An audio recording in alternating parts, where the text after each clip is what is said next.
Welcome to this deep dive. We're getting into a text today that essentially serves as the bedrock for modern personal development. Yeah, business strategy, success psychology, you name it. Right.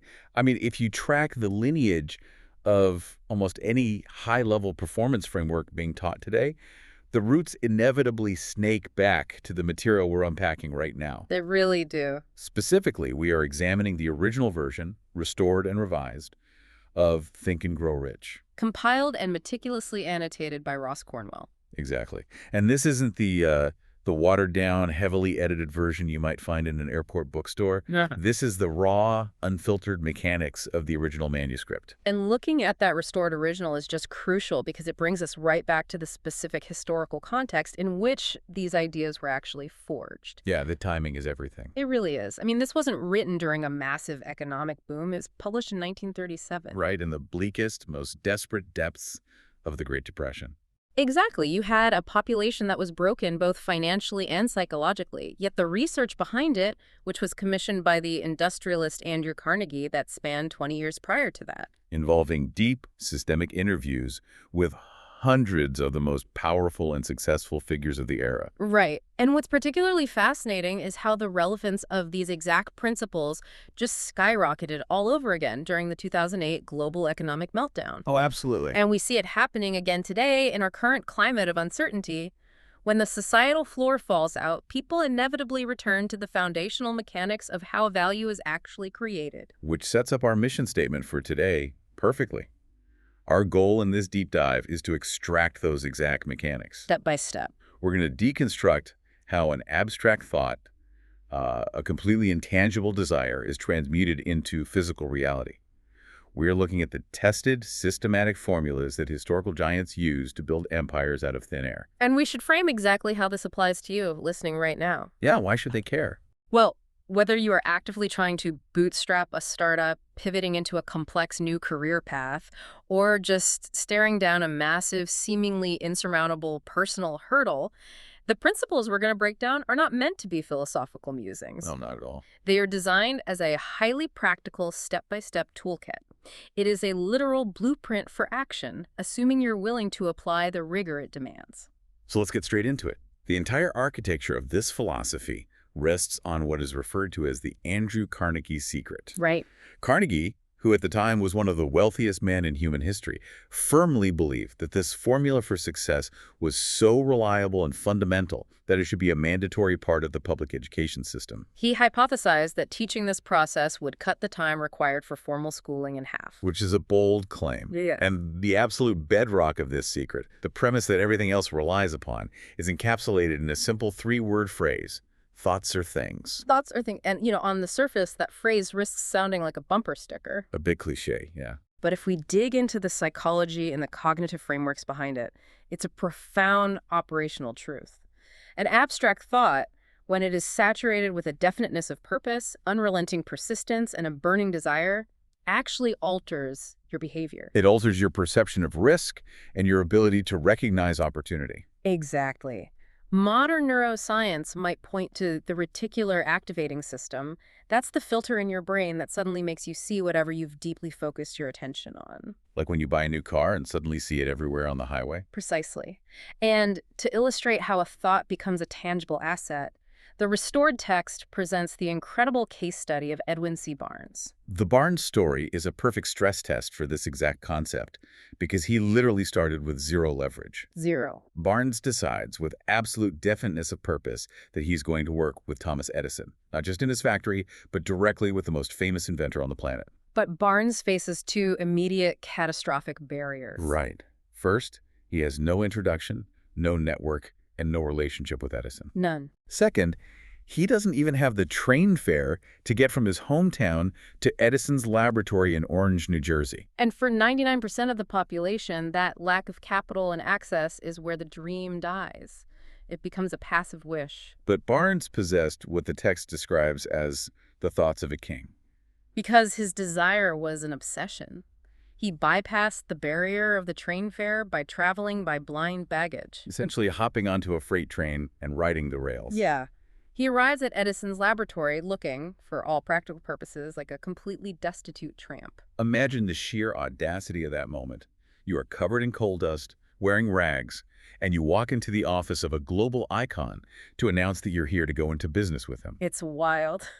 But Edison later recalled that interaction. He noted that while Barnes looked like an ordinary tramp, there was something in his physical demeanor, the intensity of his expression, that signaled this was a man willing to stake his entire existence on a single turn of the wheel. Edison didn't make him a partner right away, obviously. No, of course not. He gave him a job paying a microscopic wage doing menial sweeping the floors type of labor. Which is where the concept of persistence really crystallizes. Hmm. Barnes took that menial job with absolute enthusiasm. Because to everyone else in the laboratory, Barnes was just a janitor. But in Barnes's own mind, he was already Edison's partner. He used that proximity to study the environment, waiting for the right moment. And this waiting period wasn't a few days. It was months of grueling, invisible work. And then the breakthrough arrived, though it came disguised as a severe business problem. It almost always does. Edison had just poured a massive amount of capital into perfecting a new device called the Edison dictating machine. Which later became known as the Idiphone. Right. The engineering was brilliant, but there was a massive disconnect. Edison's own sales force took one look at it and completely rejected it. They argued it was too complex, the market didn't want it, and it couldn't be sold. The entire sales department essentially gave up on Edison's invention. But where the sales team saw an unsellable piece of machinery, Barnes saw the exact vehicle he had been waiting months for. He recognized the opportunity because his mind was primed for it. He marched into Edison's office, laid out a specific plan to distribute the machine, and convinced Edison to give him a shot. And Barnes went out and sold the Ediphone with such overwhelming success that Edison ended up awarding him a national contract for its distribution. This partnership spawned the incredibly famous slogan, made by Edison and installed by Barnes. It generated massive wealth for Barnes, but more importantly, it proved the central thesis. He literally thought himself into a partnership with a titan, starting with nothing but the capacity to know precisely what he wanted. Contrast that unyielding focus with another brilliant historical study presented in the material, the story of R.U. Darby and the gold mine. Ah, yes. If Barnes represents the power of persistence, the Darby story is a brutal autopsy of what happens when you lack it. The story begins with Darby's uncle, who catches gold fever during the gold rush era. He travels out west, stakes a claim, takes out his pick and shovel, and miraculously he actually strikes a vein of shining gold ore. But he realizes he needs heavy machinery to bring the ore to the surface in any meaningful quantity. So he quietly covers up the mine, travels all the way back to his home in Maryland, and pitches his relatives and neighbors. He raises the necessary capital, buys the expensive drilling and mining machinery, and ships it all the way back to Colorado. Darby goes with him this time to help manage the operation. They drill, they pull up the first car of ore, ship it to a smelter, and the returns are staggering. It proves to be one of the richest strikes in the state. They are literally days away from generational wealth. And then the nightmare scenario happens. The vein of gold simply vanishes. They drill deeper, following the path where the gold should be, but they hit nothing but dirt and empty rock. The rainbow has abruptly ended. They keep drilling desperately for a short while, but the psychological toll of the missing gold breaks them. They make the decision to quit. They sell all of this highly expensive specialized machinery to a local junkman for a few $100s. And they take the train back to Maryland in total defeat. But the junkman was a different kind of thinker. He didn't just look at the machinery as scrap metal, he hired a specialized mining engineer to come out and inspect the mine. The engineer did a geological survey, ran some calculations, and concluded that the Darby project failed because the owners weren't familiar with geological fault lines. The engineer calculated exactly where the vein should pick up again after the fault, and they found the gold vein exactly 3 feet from where the Darbys had stopped drilling. 3 feet. 3 feet. The junkman extracted millions of dollars in wealth because he understood the value of expert counsel, while the Darbys walked away just moments before their breakthrough. That phrase, stopping 3 feet from goal, is such a haunting metaphor. How many times in our own careers or businesses do we hit that fault line, experience that temporary disappearance of results, and decide to sell our machinery to the junkman? Exactly. But the material doesn't just leave Darby as a tragic figure, it tracks his evolution. R.U. Darby eventually entered the business of selling life insurance, and he used the trauma of that specific failure to build an absolute empire. He became one of a tiny fraction of professionals at the time who sold over $1 million of life insurance annually. He achieved that because he internalized the lesson. He explicitly told himself, I stopped 3 feet from gold, but I will never stop because a prospect says no when I ask them to buy insurance. He learned through agonizing experience that temporary defeat is not the same thing as permanent failure. Defeat is often just a trickster, testing your resolve right before the actual breakthrough. And Darby's understanding of resolve was shaped by another incredible event he witnessed, which is referred to as the 50-cent lesson. This is a powerful one. Darby was visiting that same uncle who had the gold mine. This uncle operated a large farm with several sharecroppers, and he was known for having a terrifying, volatile temper. One afternoon, while Darby and his uncle are working in the old mill, the door quietly opens. A small child, the daughter of one of the tenant farmers, walks in and stands near the door. The uncle looks up Caesar and barks out, "What do you want?" The little girl meekly replies, "My mama say to send her 50 cents. The uncle immediately refuses. He yells at her, "I'll not do it. Now you run on home." But the child doesn't move. She simply says, "Yes, sir," but remains planted exactly where she is. The uncle goes back to work, assuming she left. A few minutes later, he looks up, sees she's still there, and his temper flares. He yells at her again to go home. Again, she says, "Yes, sir," and again, she doesn't move an inch. Now the uncle is absolutely enraged. He drops his work, picks up a wooden barrel stave, and starts marching toward this little girl with the very clear intention of physically throwing her out or worse. Darby is watching this, absolutely terrified, expecting a tragedy. But as the furious, towering man reaches her, the child does the unthinkable. Instead of shrinking back or running, she takes one step forward, looks directly into the eyes of this enraged adult, and screams at the absolute top of her lungs. My mama's gotta have that 50 cents. It's a stunning moment of psychological dominance. The uncle literally stops dead in his tracks. He slowly drops the barrel stave, reaches into his pocket, pulls out a $50, and hands it to the girl. She takes the money and slowly backs out of the room, never breaking eye contact. After she leaves, the uncle just sits down on a box and stares out the window for 10 straight minutes in total shock. He had been completely, thoroughly mastered by a child who had a fraction of his physical power. When we synthesize these stories, Barnes riding the blind baggage, the junk man digging 3 feet further, the little girl freezing a grown man with her sheer intensity, we are looking at the foundational architecture of this entire philosophy. Success consistently comes to those who become deliberately and intentionally success-conscious. Conversely, failure is the natural default state that overtakes those who indifferently allow themselves to become failure-conscious. The environment, the economy, even the temper of an angry farmer all seem to eventually yield to a mind that is entirely, obsessively fixed on a definite purpose. And that leads us to the core mechanism, the very first actionable step in transmuting thought into reality: desire. Which brings us to Section 2. Right, let's transition into Section 2, which breaks down this concept of desire. And we need to be very precise with language here because modern self-help often conflates desire with wishing. They are very different things. The material is explicit. We are not talking about a passive hope. We are not talking about a preference for things to be better. A wish will not sustain you when the gold vein disappears.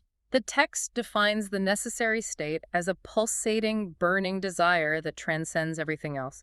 It is a state of mind that effectively becomes an obsession. To truly cultivate that level of obsession, the material invokes the ancient warrior analogy of burning the ships. Historically, when a commander like Cortez landed his army on hostile shores, the very first order he gave was to set fire to their own fleet. The psychological calculation was brilliant. As long as the soldiers knew the ships were waiting in the harbor, they had a psychological safety net.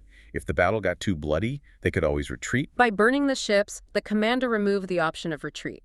The only two options left were victory or death. That is so counter to modern advice, where we are constantly told to have a plan B, to hedge our bets, to keep our resumes updated just in case the startup fails. But this philosophy argues that your plan B is exactly what is killing your plan A. If you leave yourself an avenue of psychological retreat back to mediocrity, you will inevitably take it when the pain of temporary defeat sets in. Exactly. So the question becomes, how do we systematically build that level of burning desire without just relying on raw, unguided emotion? The text outlines 6 highly specific practical steps. These aren't vague affirmations. This is a strict operational protocol for transmuting desire into financial or physical reality. Let's walk through all 6 steps, because they are the engine of this whole process.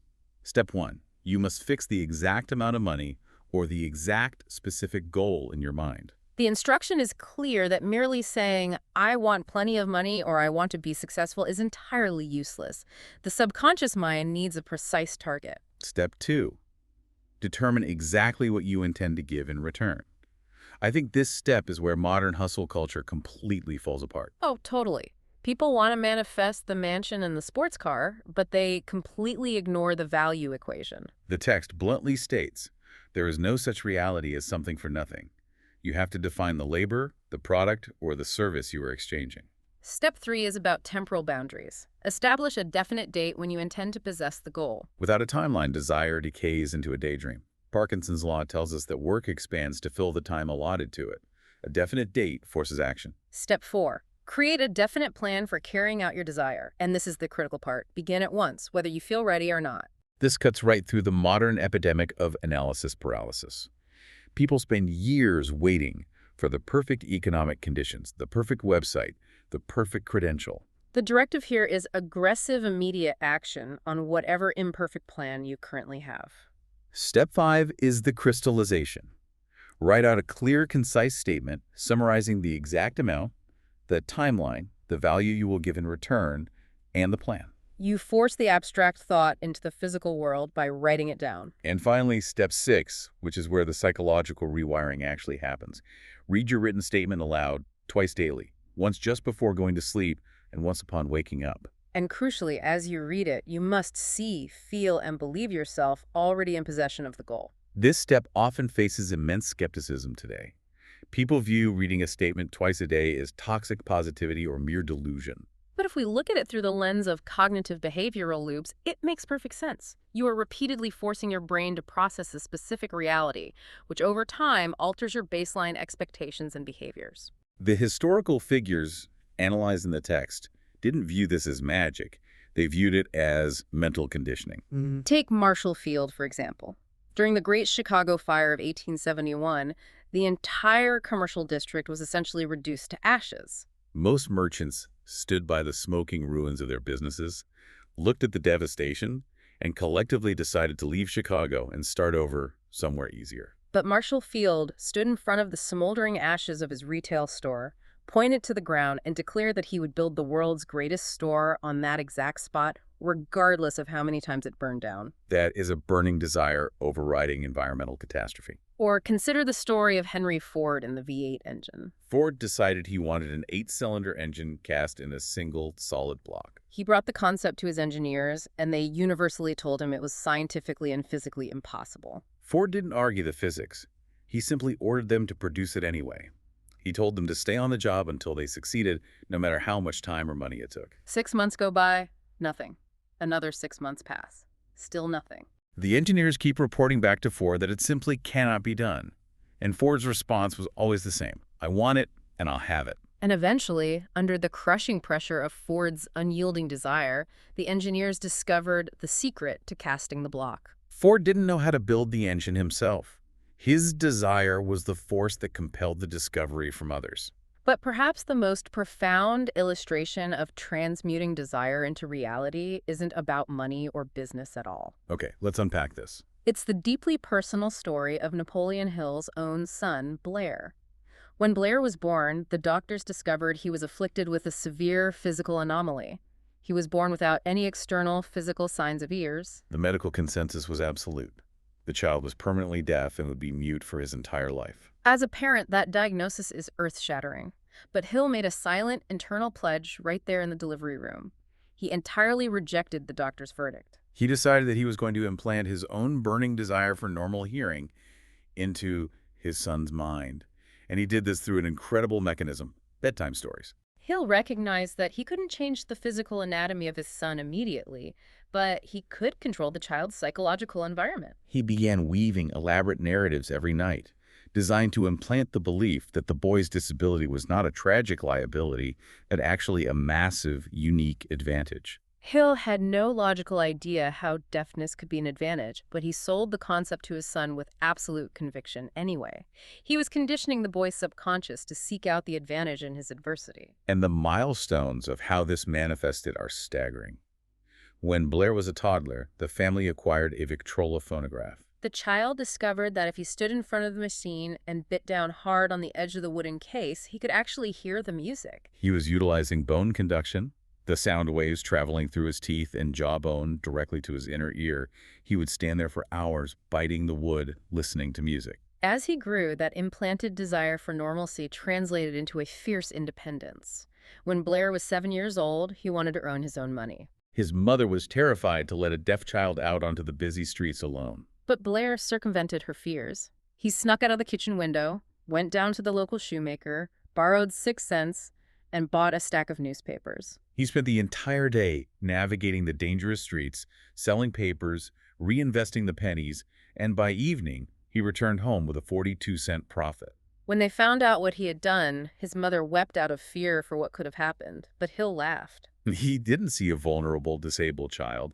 He saw a self-reliant, aggressive businessman who had just proven that his physical limitations would not dictate his reality.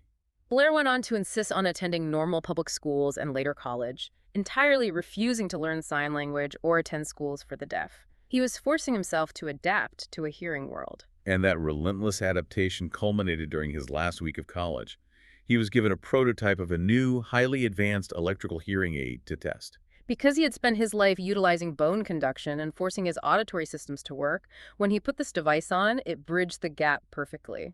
For the first time in his life, he could hear as well as anyone else. He described it as entering a completely changed world.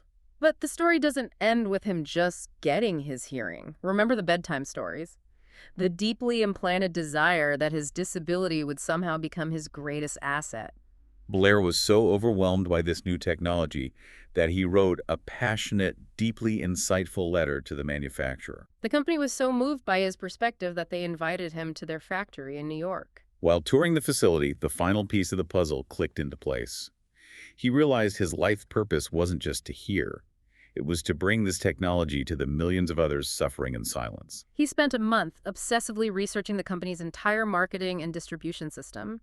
He identified its flaws, wrote a comprehensive 2-year business plan, presented it to the executives, and was hired immediately. He dedicated his career to marketing those devices, literally turning his greatest physiological adversity into an incredible career and a massive service to humanity. It is a stunning validation of the premise. The medical experts looked at the physical data and declared hearing impossible. But by implanting a burning desire, Hill and his son literally outwitted Mother Nature. It is the ultimate embodiment of the text's central thesis. Every adversity, every failure, every heartbreak carries with it the seed of an equal or greater benefit. However, desire alone is merely the spark. A spark will burn out if it isn't protected and fueled. To keep that fire burning and give it the sustained direction necessary to alter your physical reality, you have to move to the next phase of the process. This brings us to Section 3, the integration of faith and autosuggestion. The text defines faith as the head chemist of the mind. When the vibration of thought is blended with the emotion of faith, it creates a direct connection to what material calls infinite intelligence. Now, I want to pause here because terms like infinite intelligence can trip people up. How do we understand this without veering into magical thinking? It's a critical distinction to make. In the context of this framework, infinite intelligence isn't framed as a deity granting wishes. It is better understood as the collective pool of knowledge, intuition, and natural laws that govern the universe. Think about those moments when you are wrestling with a complex problem for weeks, and suddenly, while you're in the shower or driving, the perfect, elegant solution just flashes into your mind. Neuroscientists might point to the default mode network of the brain connecting disparate data points. The text calls it tapping into infinite intelligence. Faith is the emotional state that allows that connection to happen. But that raises the obvious question. What if you don't have faith? What if you are cynical, exhausted, and riddled with doubt? You can't just command yourself to suddenly believe. That is where step 3 comes in, autosuggestion. It is the designated medium for influencing your own subconscious mind. Autosuggestion is, at its core, self-administered stimuli. It operates on the psychological law that any thought, whether positive or negative, that is repeatedly passed on to the subconscious mind is eventually accepted as truth and acted upon. This is the mechanics behind the reading your statement twice a day step we discussed earlier. But the text adds a vital caveat. Mere repetition of plain, unemotional words is entirely useless. You cannot just robotically recite, "I am wealthy," and expect results. The subconscious only responds to thoughts that are thoroughly mixed with genuine emotion and feeling. You have to emotionally live in the reality of the desire before it exists. And the terrifying part of this mechanism is that the subconscious mind is completely impartial. It does not act as a moral filter. It will translate feelings of fear, poverty, and disaster into their physical equivalents just as rapidly as it will translate feelings of wealth and success. It's like a garden. The soil doesn't care if you plant poisonous weeds or beautiful flowers. It will diligently grow whatever seeds you water. The material provides a chilling, real-world example of this destructive power in the story of Joseph Grant. Grant was a bank official who succumbed to temptation and secretly borrowed a large sum of the bank's funds to gamble. He lost everything. When he received word that the bank examiners were arriving the next day to audit the books, he knew he was caught. He fled to a local hotel room, completely consumed by terror. He began pacing the room, wailing and repeating a single phrase over and over. "My God, this will kill me. I cannot stand the disgrace." He is unintentionally using the power of autosuggestion, mixing a clear thought with overwhelming emotion, and the result was tragic. Within days, Joseph Grant was dead. He didn't physically harm himself. The doctors who examined him essentially diagnosed it as mental suicide. His subconscious mind accepted the deeply emotionalized negative suggestion that the disgrace would kill him, and his physiological system literally shut down to comply with the order. It is a brutal warning about the internal narratives we allow to loop in our minds. On the opposite end of the spectrum, the text analyzes the historical figure of Mahatma Gandhi as an unparalleled master of applying faith and autosuggestion. When you analyze Gandhi's power, it defies conventional logic. He possessed none of the orthodox tools of empire. He had no massive wealth, no battleships, no standing army, no formal political office, yet he wielded more actual power than the heavily armed British Empire he was opposing. Because he created that power out of thin air through absolute, unshakable faith. Gandhi cultivated a belief in Indian independence that was so deeply emotionalized, so void of doubt, that he was able to transplant that exact same faith into the minds of 200 million people. He didn't force them with weapons. He influenced them to coalesce and move in unison simply through the sheer transmitted power of a shared belief. It is the ultimate example of a single mind broadcasting a frequency that alters the physical world. We see this same principle applied in a vastly different arena, the cutthroat world of Gilded Age capitalism. Here's where it gets really interesting. The text provides a masterclass in pitching and vision casting, with the story of the creation of the United States Steel Corporation. The setting is a banquet at the University Club in New York on December 12, 1900. The guest of honor is a 38-year-old steel executive named Charles M. Schwab. In the audience are about 80 of the nation's wealthiest elite, including J.P. Morgan, who is arguably the most powerful and ruthless financier on the globe.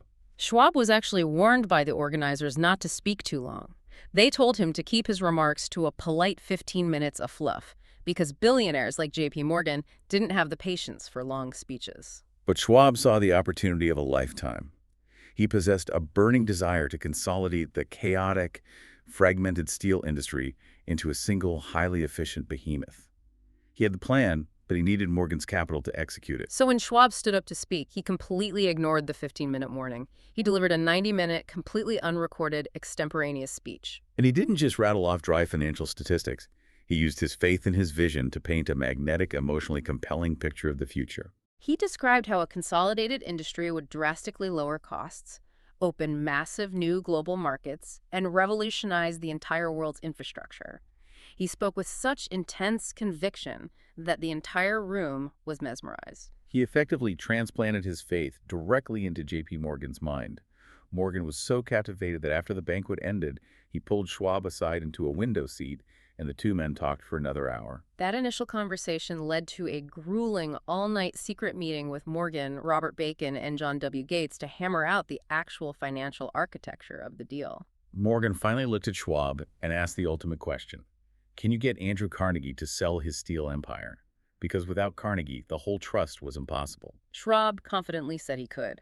A few days later, they arranged a casual game of golf with Carnegie. Schwab waited for the right moment, worked his persuasive magic, and Carnegie agreed to sell his entire empire for roughly $400 million, an astronomical sum at the time.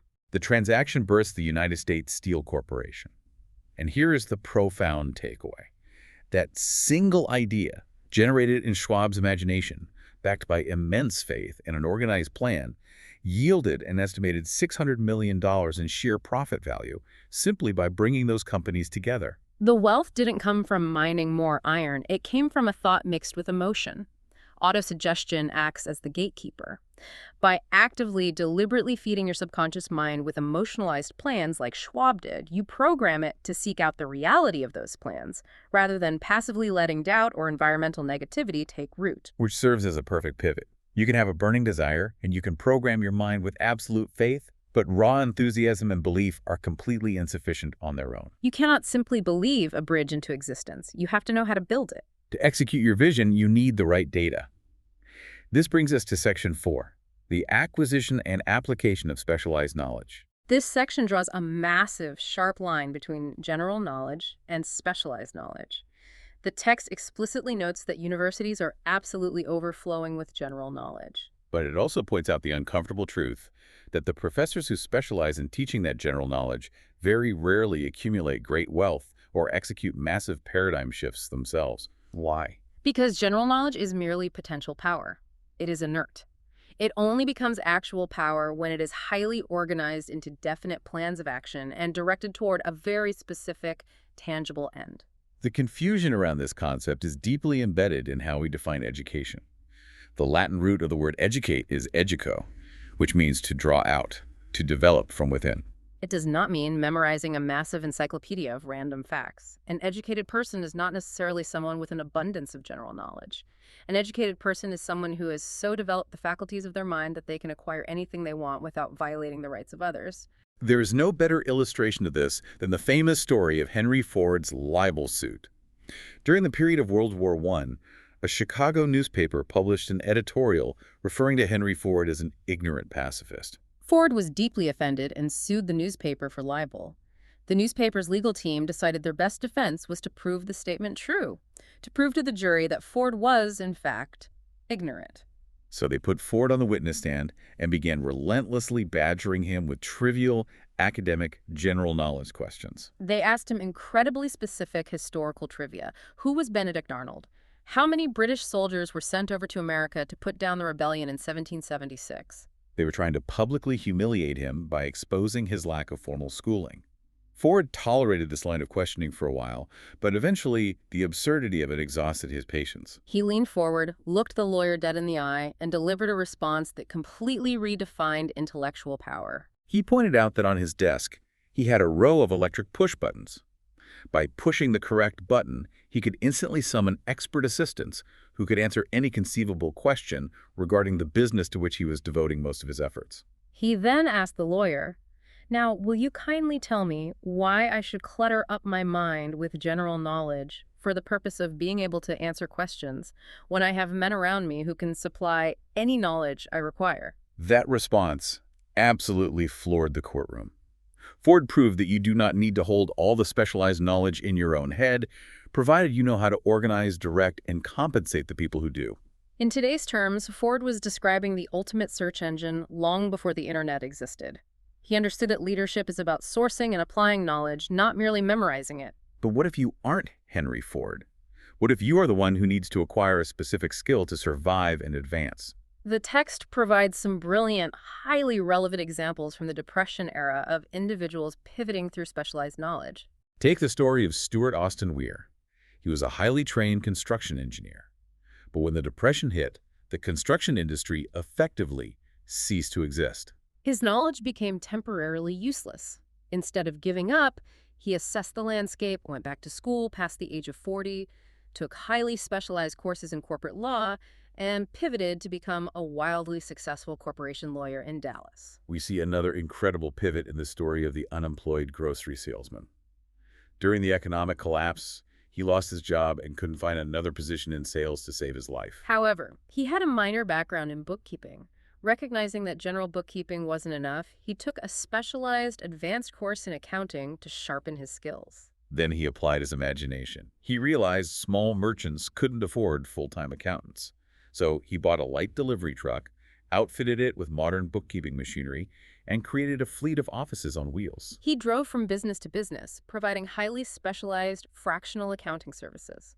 He ended up making far more money than he ever did as a salaried employee. And the ripple effect of that story is amazing because it spawned an entirely different business.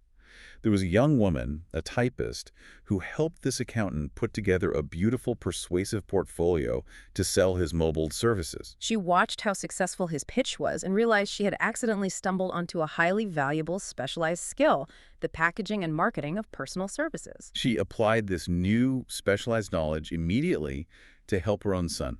He was fresh out of college, the job market was terrible, and he was struggling to find work. Instead of having him just hand out generic resumes, she spent weeks at the library, exhaustively researching his prospective employer, their competitors, and the industry landscape. She used that data to type up a 50-page, highly specialized portfolio. It wasn't just a resume. It was a comprehensive business plan detailing exactly what he would do for the company. When he walked into the interview and placed that portfolio on the desk, the dynamic completely shifted. He wasn't begging for a job. He was offering a strategic advantage. He was hired immediately as an executive, effectively skipping years of entry-level climbing. If we connect this to the bigger picture, the modern implication here is massive. We live in an information economy. The ability to purchase, source, or organize specialized knowledge is the ultimate currency. This introduces the concept of the mastermind group. Surrounding yourself with a trusted alliance of experts whose specialized knowledge complements your own weaknesses is framed as being just as valid and often far more powerful than acquiring personal formal education. So the operational flow looks like this. You have the desire, you've cultivated the faith, and you've acquired or sourced the specialized knowledge. But raw data and facts don't build empires on their own. You have to combine those facts into something new, something lucrative, something that solves a problem in a novel way. To do that, you have to take your specialized knowledge into the workshop of the mind. This leads us directly to Section 5, the application of imagination.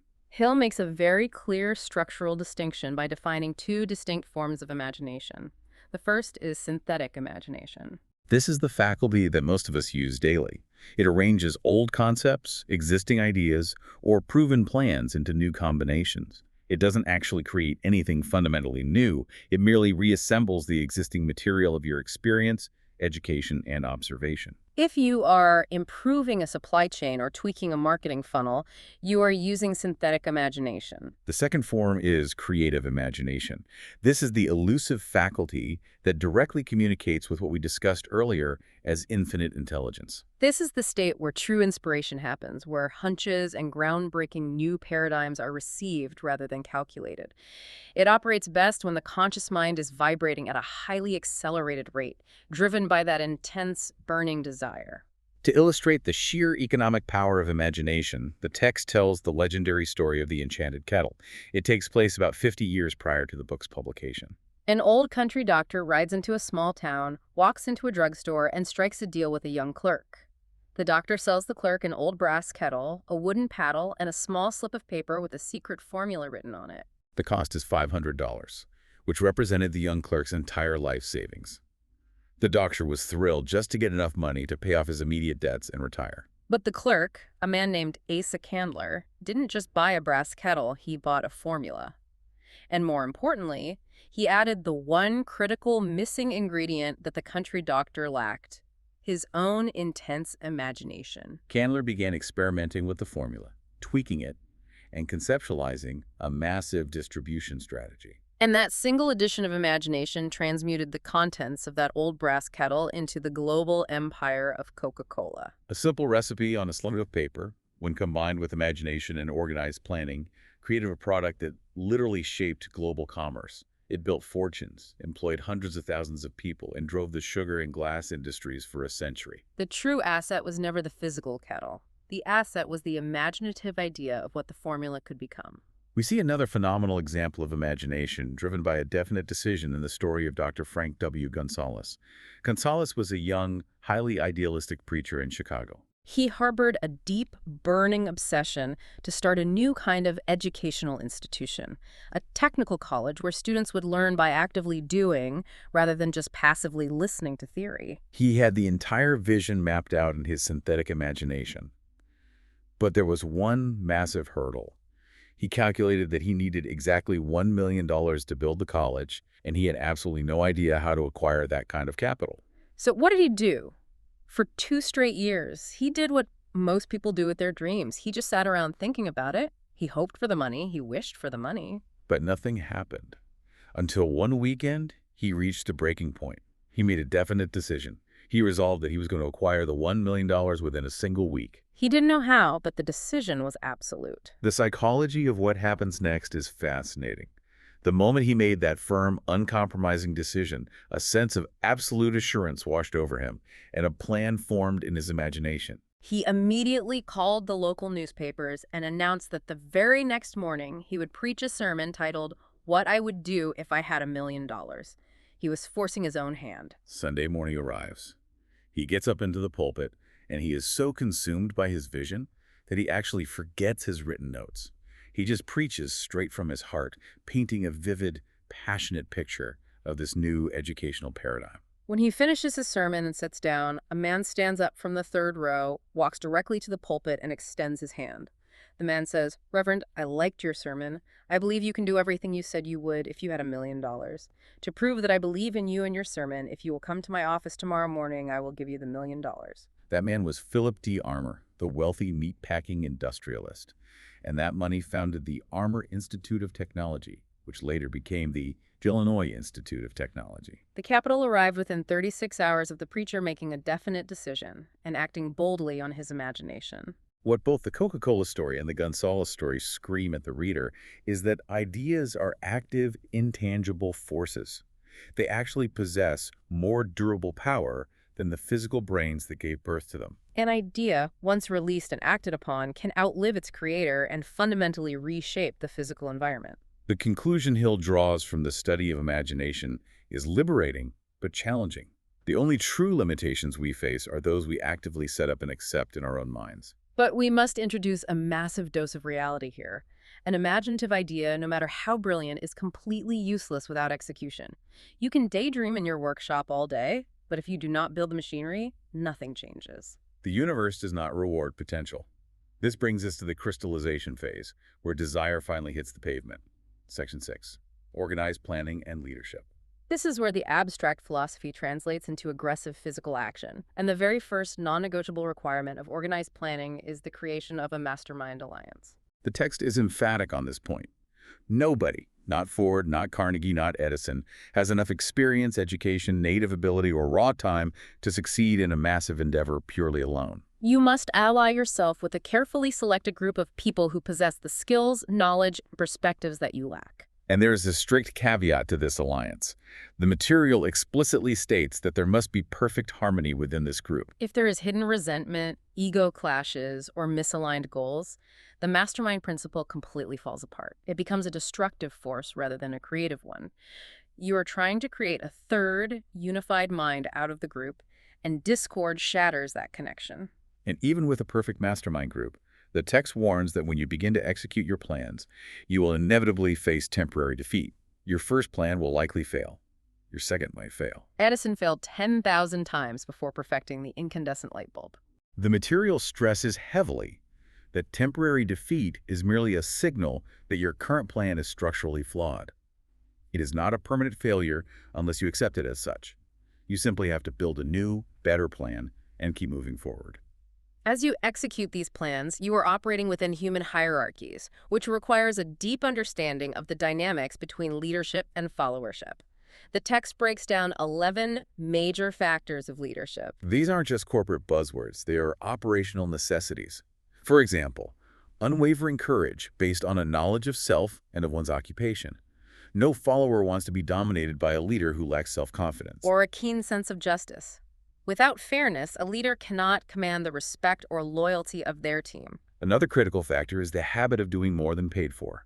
This is essentially leading from the front. If you demand extraordinary effort from your followers, you must be willing to model an even greater level of effort yourself. And my personal favorite is assuming full responsibility. A real leader doesn't throw their team under the bus when a project fails. If a follower makes a mistake, the leader considers it their own failure in training or communication. Equally illuminating are the 10 major causes of failure in leadership. These are the traps that destroy careers. High on the list is the inability to organize details. A leader who is too busy to handle the critical details of their operation is destined to crash. Another massive modern issue is the fear of competition from followers. Weak leaders suppress talented employees because they are terrified of being replaced. A true leader actively trains understudies so they can delegate and multiply their own effectiveness. It also highlights the failure of overemphasis on authority or title. The text observes that real leaders do not need a fancy title or a corner office to command respect. If you have to constantly remind people you're the boss, you aren't actually leading, you are just relying on an organizational chart to intimidate people. This raises an important question and a crucial observation the book makes about the evolving nature of work and capitalism itself. Hill noted a massive societal shift away from leadership by force, the old ruthless model of dictatorial bosses and exploited labor, toward what he called leadership by consent. In this modernized paradigm, employment is viewed as a mutual partnership between the employer, the employee, and the public they serve. It's a symbiotic relationship. And to thrive in this new environment of consent, whether you are the CEO or a frontline worker trying to advance, you have to master what the text calls the QQS formula. This stands for quality, quantity, and spirit of service. Quality means executing every detail of your specific job as efficiently and excellently as possible.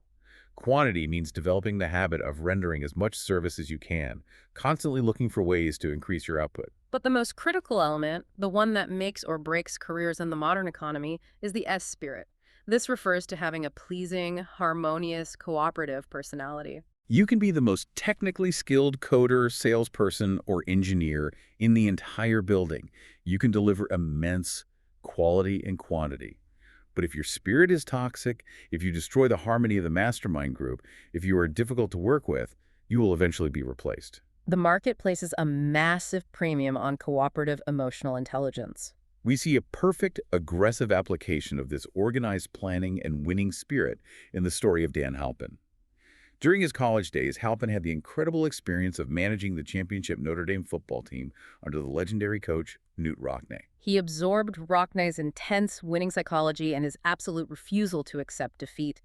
But Halpin graduated right into the teeth of the Great Depression. The only job he could secure was selling hearing aids on a strict commission-only basis. It was a brutal job that he did not actually want. But instead of complaining, he took it as a strategic stepping stone. He applied that Notre Dame winning spirit to his daily metrics. He consistently rendered more service than was expected, outworking everyone else. He quickly became the top salesman. But he didn't stop there. He used his imagination and organized planning to set his sights higher. He targeted the position of assistant sales manager, campaigned for it, and won the promotion.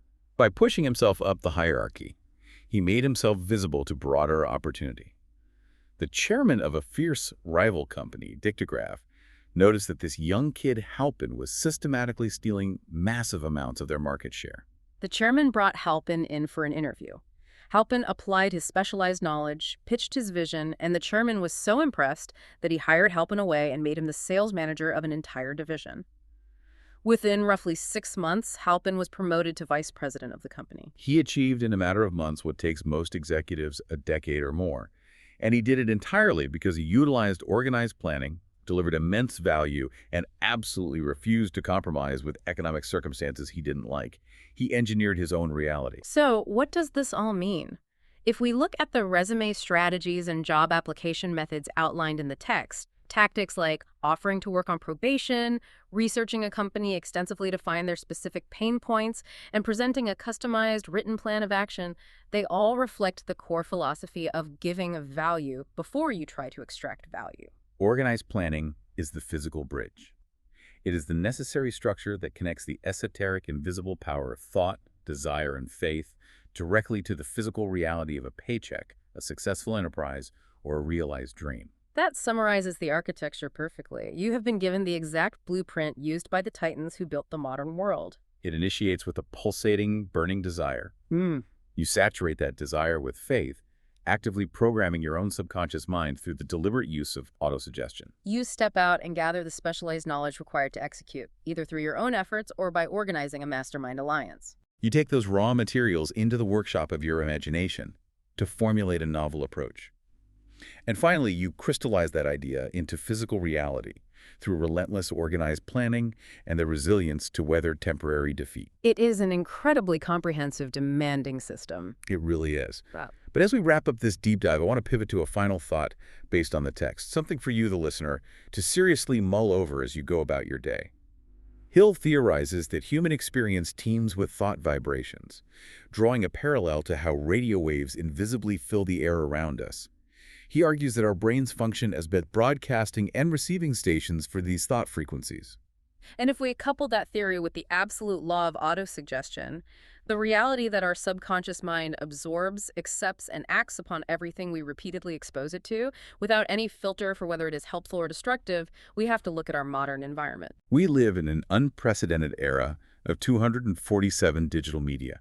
We are constantly bombarded by push notifications, algorithmic outrage, economic doom scrolling, and manufactured anxiety designed explicitly to hijack our attention. So the critical question you have to ask yourself today is this: what subconscious orders are you passively receiving right now? I challenge you to brutally audit the signals you are allowing into your mental workshop. Are the podcasts you listen to, the social media feeds you scroll, and the news cycles you consume actively building up your ultimate desire? Or are they quietly, invisibly constructing the architecture of your failure? Because your subconscious is listening to all of it, and it will build whatever blueprint it is handed most often. That is a heavy, necessary truth to confront. Take a hard inventory of your desires, audit your mental inputs, burn the ships that are keeping you comfortable, and start building your plan. Thank you for joining us on this deep dive into the mechanics of reality. We will catch you on the next one.